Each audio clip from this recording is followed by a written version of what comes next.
မင်္ဂလာပါအရှင်မြတ် မင်္ဂလာရဒီတစ်ခါတပည့်တော်အရှင်မြတ်ကိုပို့လို့တင်ပေးမယ်နော်လိုက်ဆိုနော်ဟုတ်ပြီ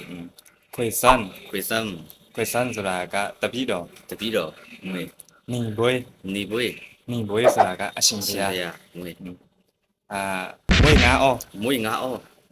မွေးငါအောဆိုတာကဘာလဲသိလား မွေးငါအောစင်နာတော့မှန်ပါလေအရှ မှ င် န် ဘု ပါ ရား လေအရှင်ဘုရားမွေးငါအော တောင်းနော် တောင်းရ တောင်းနော် တောင်းရနော် စင်နာနေ စေနာတောင်းနော်မှတ်ထားနော်မင်းနေ မွေးစံပြတဲ့ညီဘွေး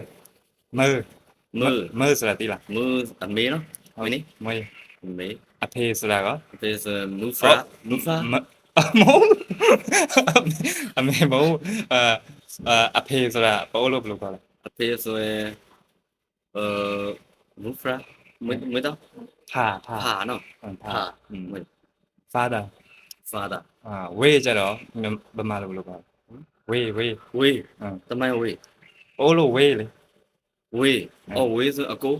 ဟုတ်တယ်ဝေးတော်သွားပြီ very good yes ဒီလိုတဲ့စံနေနေပဲ你会按ทำไม အမ်သမိုင်း你会按ทำไมဆိုတာကဘောလို့ไม่คุ้มบ่เนาะ你会按ทำไมဆိုရင်ဘယ်မှာလို့ဘယ်လိုပြောမှာလဲ အမ်သမိုင်း ဘယ်မှာလို့ကျတော့ဘယ်လိုမျိုး ဘာသမင်းစားထားလဲသမင်းစားထားလားဟုတ်မွေးတော့ ရှင်ပြပါစားနေတာလဲအဲ့လိုမျိုးပဲ အမ်တော့